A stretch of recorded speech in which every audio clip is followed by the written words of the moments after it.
Hello everyone, and welcome to By The Fireside. Today I'm going to read The Voice in the Night by William Hope Hodgson. It was a dark, starless night. We were becalmed in the northern Pacific. Our exact position I do not know, but the sun had been hidden during the course of a weary, breathless week by a thin haze which had seemed to float above us, about the height of our mastheads, at whiles descending and shrouding the surrounding sea. With there being no wind, we had steadied the tiller, and I was the only man on deck. The crew, consisting of 2 men and a boy, was sleeping forward in their den, while Will, my friend, and the master of our little craft, was aft in his bunk, on the port side of the little cabin. Suddenly from the surrounding darkness there came a hail. "Schooner! Ahoy!" The cry was so unexpected that I gave no immediate answer, because of my surprise. It came again, a voice curiously throaty and inhuman, calling from somewhere upon the dark sea, away on our port broadside. "Schooner! Ahoy!" "Hello?" I sung out, having gathered my wits somewhat. "What are you? What do you want?" "You need not be afraid," answered the queer voice, having probably noticed some trace of confusion in my tone. I am only an old man." The pause sounded odd, but it was only afterward that it came back to me with any significance. "Why don't you come alongside then?" I queried somewhat snappishly, for I liked not his hinting at my having been a trifle shaken. I can't. It wouldn't be safe, The voice broke off, and there was silence. "What do you mean?" I asked, growing more and more astonished. "What's not safe? Where are you?" I listened for a moment, but there came no answer, and then a sudden indefinite suspicion of I knew not what coming to me, I stepped swiftly to the binnacle and took out the lighted lamp. At the same time I knocked on the deck with my heel to waken Will. Then I was back at the side, throwing the yellow funnel of light out into the silent immensity beyond our rail. As I did so, I heard a muffled cry, and then the sound of a splash, as though someone had dipped oars abruptly. Yet I cannot say with certainty that I saw anything, save it seemed to me that was the first flash of the light. There had been something upon the waters, where now there was nothing. "Hello there!" I called. "What foolery is this?" But there came only the indistinct sounds of a boat being pulled away into the night. When I heard Will's voice from the direction of the after scuttle. "What's up, George?" "Come here, Will," I said. "What is it?" he asked, coming across the deck. I told him the queer thing that had happened. He put several questions, then, after a moment's silence, he raised his hands to his lips and hailed, "Boat ahoy!" From a long distance away, there came back to us a faint reply, and my companion repeated his call. Presently, after a short period of silence, there grew on our hearing the muffled sound of oars, at which Will hailed again. This time there was a reply. "Put away the light." "I'm damned if I will," I muttered, but Will told me to do as the voice bade, and I shoved it down under the bulwarks. "Come nearer," he said, and the oar strokes continued. Then, when apparently some half-dozen fathoms distant, they ceased again. "Come alongside!" exclaimed Will. "There's nothing to be frightened of aboard here." "Promise that you will not show the light?" "What's to do with you," I burst out, "that you are so infernally afraid of light?" "Because," began the voice, and stopped short. "Because what?" I asked quickly. Will put his hand on my shoulder. "Shut up a minute, old friend," he said in a low voice. "Let me tackle him." He leaned more over the rail. "See here, mister," he said. "This is pretty queer business, you coming upon us like this, right in the middle of the blessed Pacific. How are we to know what sort of hanky-panky trick you're up to? You say there's only one of you. How are we to know unless we get a squint at you, eh? What's your objection to the light, anyway?"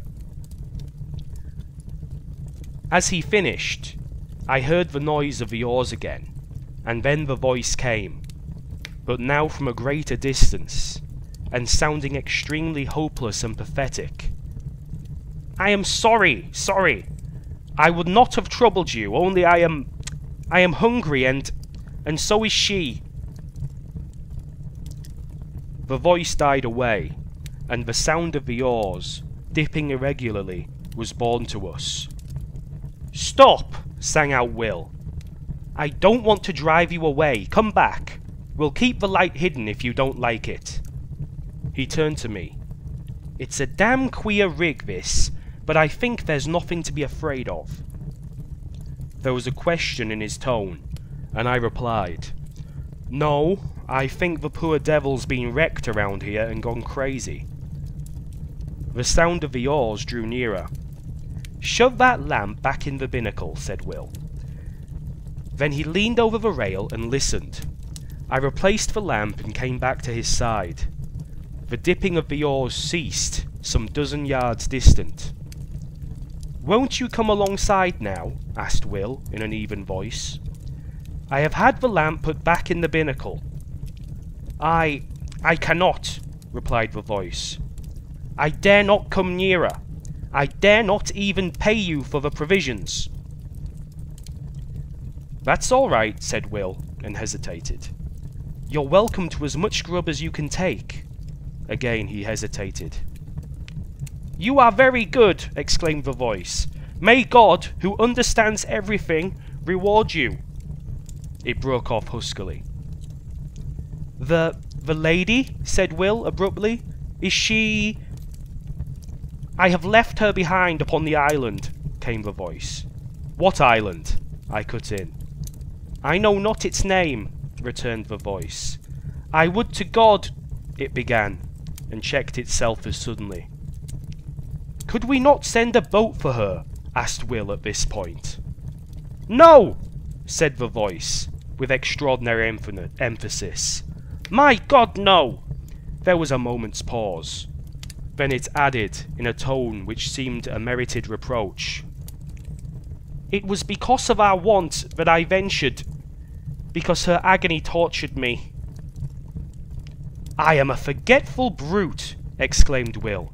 "Just wait a minute, whoever you are, and I will bring you up something at once." In a couple of minutes he was back again, and his arms were full of various edibles. He paused at the rail. "Can't you come alongside for them?" he asked. No, I dare not," replied the voice, and it seemed to me that in its tones I detected a note of stifled craving, as though the owner hushed a mortal desire.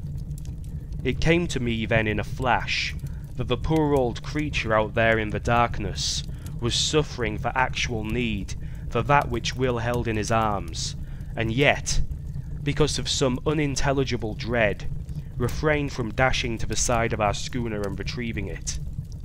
And with the lightning-like conviction there came the knowledge that the invisible person was not mad, but sanely facing some intolerable horror. "Damn it, Will," I said, full of many feelings, over which predominated a vast sympathy. "Get a box. We must float off the stuff to him in it." This we did, propelling it away from the vessel, out into the darkness, by means of a boat hook. In a minute a slight cry from the invisible man came to us, and we knew that he had secured the box. A little later he called out a farewell to us, and so heartfelt a blessing that I am sure we were the better for it. Then, without more ado, we heard the ply of oars across the darkness. "Pretty soon off," remarked Will, with perhaps just a little sense of injury. "Wait," I replied. "I think somehow he'll come back. He must have been badly needing that food." "And the lady," said Will. For a moment he was silent. Then he continued. "It's the queerest thing I've ever tumbled across since I've been fishing." "Yes," I said, and fell to pondering. And so the time slipped away. An hour, another, and still Will stayed with me, for the queer adventure had knocked all desire for sleep out of him. The third hour was 3 parts through when we heard again the sound of oars across the silent ocean. "Listen," said Will, a note of excitement in his voice. "He's coming, just as I thought," I muttered. The dipping of the oars grew nearer, and I noted that the strokes were firmer and longer. The food had been needed. They came to a stop a little distance off the broadside, and the queer voice came again to us through the darkness. "Schooner ahoy!" "Is that you?" asked Will. "Yes," replied the voice. "I left you suddenly, but there was great need." "The lady?" questioned Will. "The lady is grateful now on earth. She will be more grateful soon in heaven." Will began to make some reply in a puzzled voice, but became confused and broke off short. I said nothing. I was wondering at the curious pauses, and apart from my wonder, I was full of a great sympathy. The voice continued. She and I have talked, as we shared the result of God's tenderness and yours." Will interposed, but without coherence. "I beg of you not to belittle your deed of Christian charity this night," said the voice. "Be sure that it has not escaped his notice." It stopped, and there was a full minute's silence. Then it came to us again. "We have spoken together upon that which has befallen us. We had thought to go out without telling anyone of the horror which has come into our lives. She is with me in believing that tonight's happenings are under a special ruling, and that it is God's wish that we should tell you all that we have suffered since... "Yes?" said Will softly. "Since the sinking of the Albatross." "Ah!" I exclaimed involuntarily. "She left Newcastle for San Francisco some 6 months ago, and hasn't been heard of since."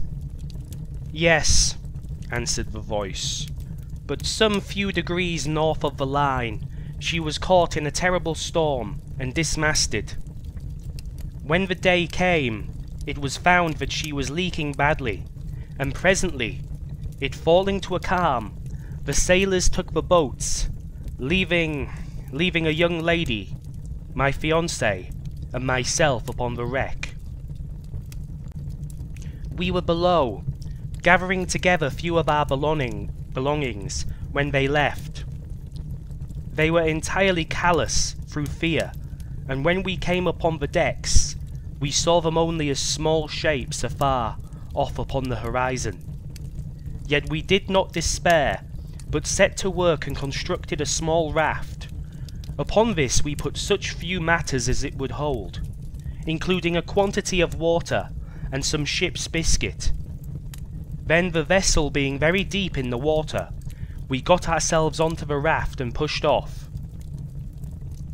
It was late when I observed that we seemed to be in some of the way of some tide or current, which bore us from the ship at an angle, so that in the course of 3 hours, by my watch, her hull became invisible to our sight.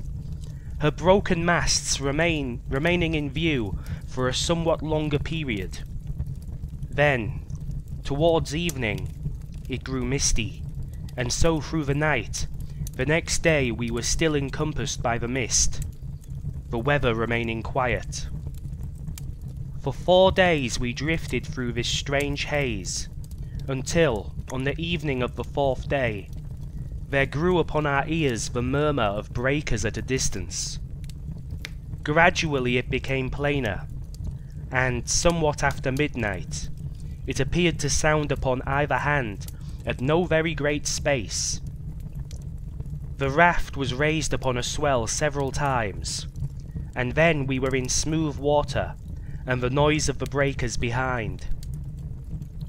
When the morning came, we found that we were in a sort of great lagoon, but of this we noticed little at the time, for close to us, through the enshrouding mist, loomed the hull of a large sailing vessel. With one accord, we fell upon our knees and thanked God, for we thought that there was an end to our perils. We had much to learn. The raft drew near to the ship, and we shouted on them to take us aboard, but none answered.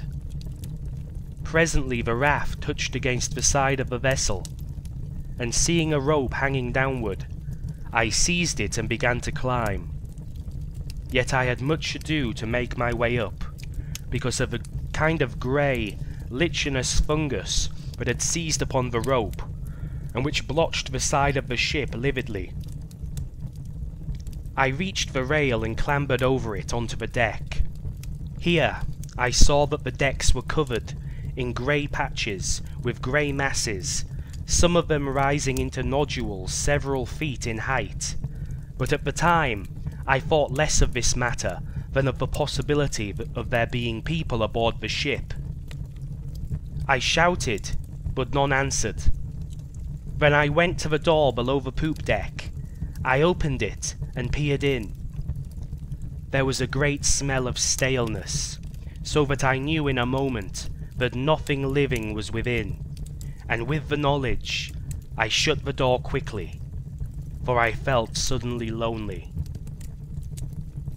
I went back to the side where I had scrambled up. My sweetheart was still sitting quietly upon the raft. Seeing me look down, she called up to know whether there were any aboard of the ship. I replied that the vessel had the appearance of having been long deserted, but that if she would wait a little, I would see whether there was anything in the shape of a ladder by which she could ascend to the deck. Then we would make a search through the vessel together. A little later, on the opposite side of the decks, I found a rope-side ladder. This I carried across, and a minute afterwards, she was beside me.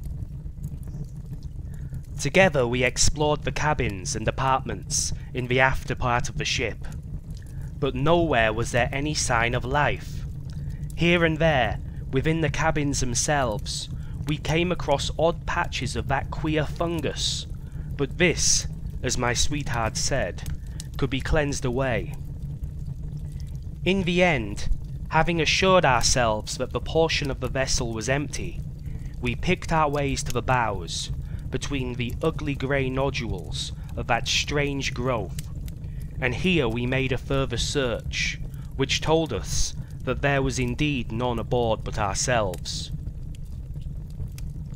This being now beyond any doubt, we returned to the stern of the ship, and proceeded to make ourselves as comfortable as possible. Together we cleared out and cleaned 2 of the cabins, and after that I made examination whether there was anything eatable in the ship. This I soon found was so, and thanked God in my heart for his goodness. In addition to this, I discovered the whereabouts of the freshwater pump, and having fixed it, I found the water drinkable, though somewhat unpleasant to the taste. For several days we stayed aboard the ship, without attempting to get to the shore. We were busily engaged in making the place habitable. Yet even thus, early we became aware that our lot was even less to be desired than might have been imagined, for though, as a first step, we scraped away the odd patches of growth that studded the floors and walls of the cabins and saloon, yet they returned almost to their original size within the space of 24 hours, which not only discouraged us, but gave us a feeling of vague unease.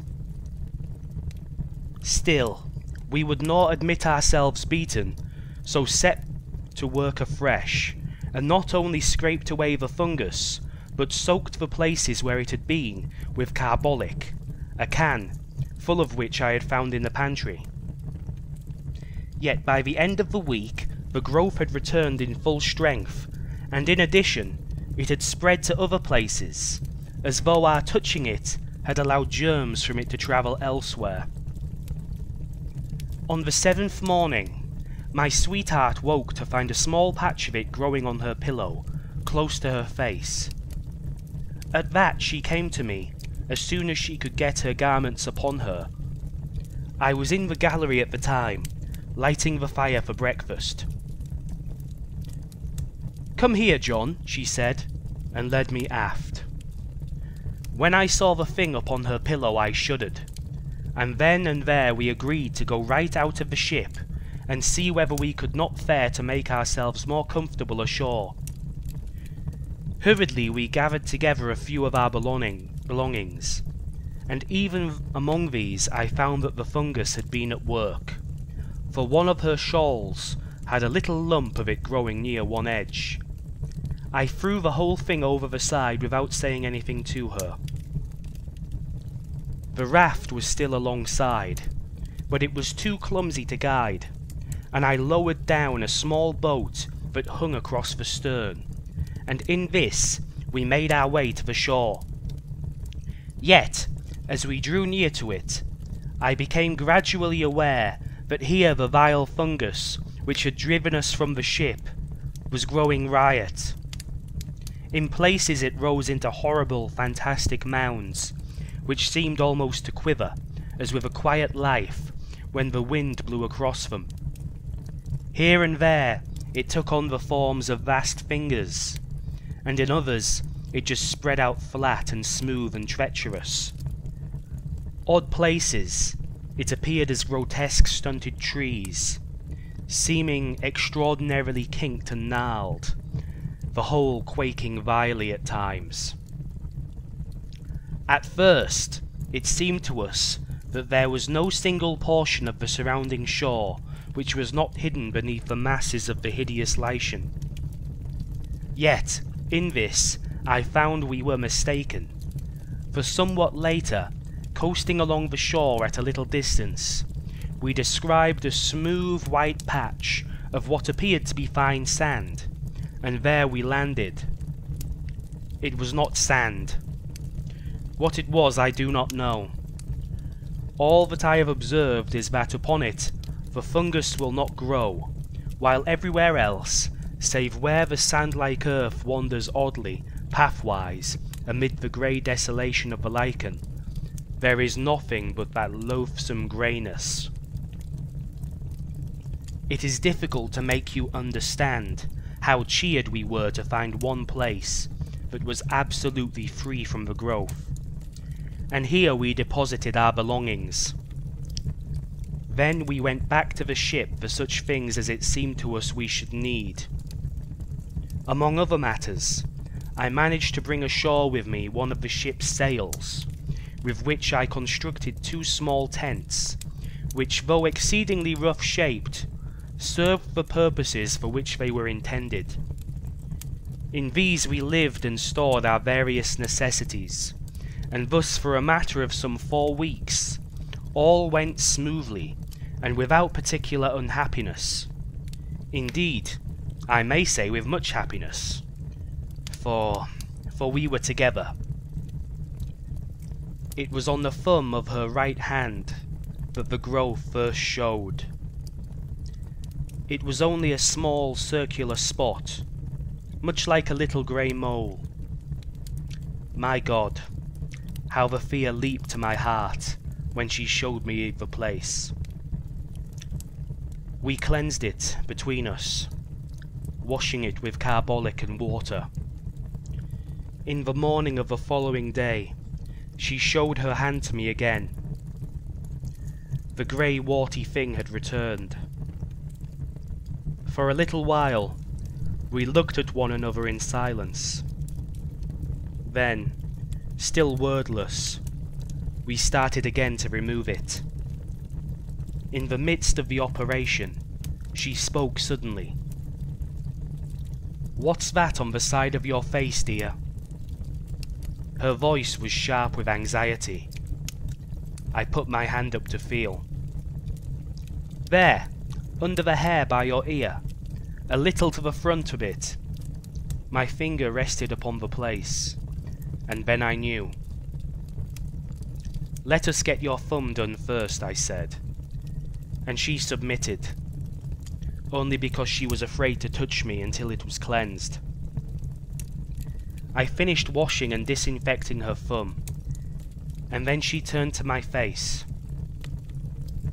After it was finished, we sat together and talked a while of many things, for there had come into our lives sudden, very terrible thoughts. We were all at once afraid of something worse than death. We spoke of loading the boat with provisions and water, and making our way out onto the sea. Yet we were helpless, for many causes, and the growth had attacked us already. We decided to stay. God would do with us what was His will. We would wait. A month, 2 months, 3 months passed, and the places grew somewhat, and there had come others. Yet we fought so strenuously with the fear that its headway was but slow, comparatively speaking. Occasionally we ventured off to the ship for such stores as we needed. There we found that the fungus grew persistently. One of the nodules on the main deck soon became as high as my head. We had now given up all hope or thought of leaving the island. We had realized that it would be unallowable to go among healthy humans with the things from which we were suffering. With this determination and knowledge in our minds, we knew that we should have to husband our food and water, for we did not know, at that time, but that we should possibly live for many years. This reminds me that I have told you that I am an old man. Judged by years, this is not so, but... He broke off, then continued somewhat abruptly. As I was saying, we knew that we should have to use care in the matter of food, but we had no idea then how little food there was left of which to take care.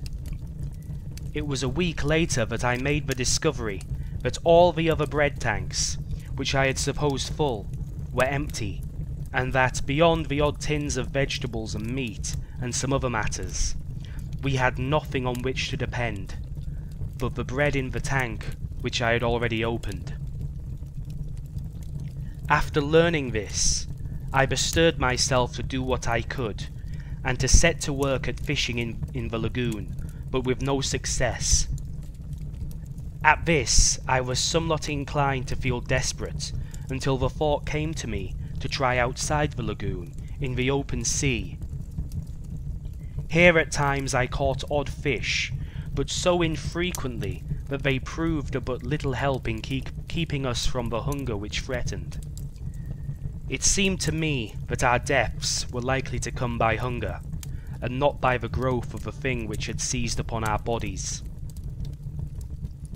We were in this terrible state of mind when the 4th month wore out. Then I made a very horrible discovery. One morning, a little before midday, I came off from the ship with a portion of the biscuits which were left. In the mouth of her tent, I saw my sweetheart sitting, eating something, "What is it, my dear?" I called out as I leapt ashore. Yet on hearing my voice, she seemed confused, and turning, slyly threw something toward the edge of the little clearing. It fell short, and a vague suspicion having arisen within me, I walked across and picked it up. It was a piece of the grey fungus. As I went to her with it in my hand, she turned a deadly pale, then rose red. I felt strangely dazed and frightened. My dear," I said, and could say no more. Yet at my words she broke down and cried bitterly. Gradually, as she calmed, I got from her the news that she had tried it the preceding day and liked it. I got her to promise on her knees not to touch it again, however great our hunger. After she had promised, she told me that the desire for it had come suddenly, and that until the next moment of desire, she had experienced nothing toward it but the most extreme repulsion. Later in the day, feeling strangely restless and much shaken with the thing which I had discovered, I made my way along one of the twisted paths formed by a white, sand-like substance, which led among the fungoid growth. I had, once before, ventured along there, but not to any great distance. This time, being completely involved in thought, I went much further than I had hitherto. Suddenly I was called to myself by a queer hoarse sound on my left. Turning quickly, I saw that there was movement among an extraordinarily shaped mass of fungus close to my elbow. It was swaying uneasily, as though it possessed life of its own. Abruptly as I stared, the thought came to me that the thing had a grotesque resemblance to the figure of a distorted human creature. Even as the fancy flashed into my brain, there was a slight, sickening noise of tearing, and I saw that one of the branch-like arms was detaching itself from the surrounding grey masses and coming toward me. The head of the thing, a shapeless grey ball, inclined in my direction. I stood stupidly, and the vile arm brushed across my face. I gave out a frightened cry, and ran back a few paces. There was a sweetish taste upon my lips where the thing had touched me. I licked them, and immediately was filled with an inhuman desire. I turned and seized a mass of the fungus, then more, and more. I was insatiable. In the midst of devouring, the remembrance of the morning's discovery swept into my mazed brain. It was sent by God. I dashed the fragment I held to the ground. Then, utterly wretched, and feeling a dreadful guiltiness, I made my way back to the little encampment. I think she knew, by some marvellous intuition which love must have given, so soon as she set eyes on me. Her quiet sympathy made it easier for me, and I told her of my sudden weakness, yet omitted to mention the extraordinary thing that had gone before. I desired to spare her all unnecessary terror.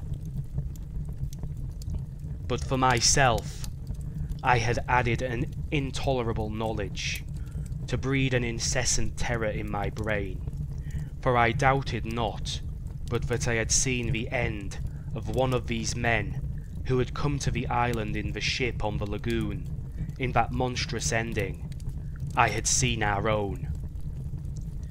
Thereafter, we kept from the abominable food, though the desire for it had entered into our blood. Yet our drear punishment was upon us, for day by day, with monstrous rapidity, the fungoid growth took hold of our poor bodies. Nothing we could do would check it materially, And so, we who had been human became... well, it matters less each day. Only, we had been a man and a maid. And day by day the fight was more dreadful, to withstand the hunger lust for the terrible lichen. A week ago, we ate the last of the biscuit, and since that time I have caught 3 fish. I was out here fishing tonight, when your schooner drifted upon me out of the mist. I hailed you, you know the rest, and may God, out of his great heart, bless you for your goodness to a couple of poor outcast souls. There was the dip of an oar, another, then the voice came again, and for the last time, sounding through the slight surrounding mist, ghostly and mournful. God bless you! Goodbye! Goodbye! We shouted together hoarsely, our hearts full of many emotions. I glanced about me. I became aware that the dawn was upon us. The sun flung a stray beam across the hidden sea, pierced the mist dully, and lit up the receding boat with a gloomy fire. Indistinctly I saw something nodding between the oars. I thought of a sponge, a great grey nodding sponge. The oars continued to ply. They were grey, as was the boat, and my eyes searched a moment vainly for the conjunction of hand and oar.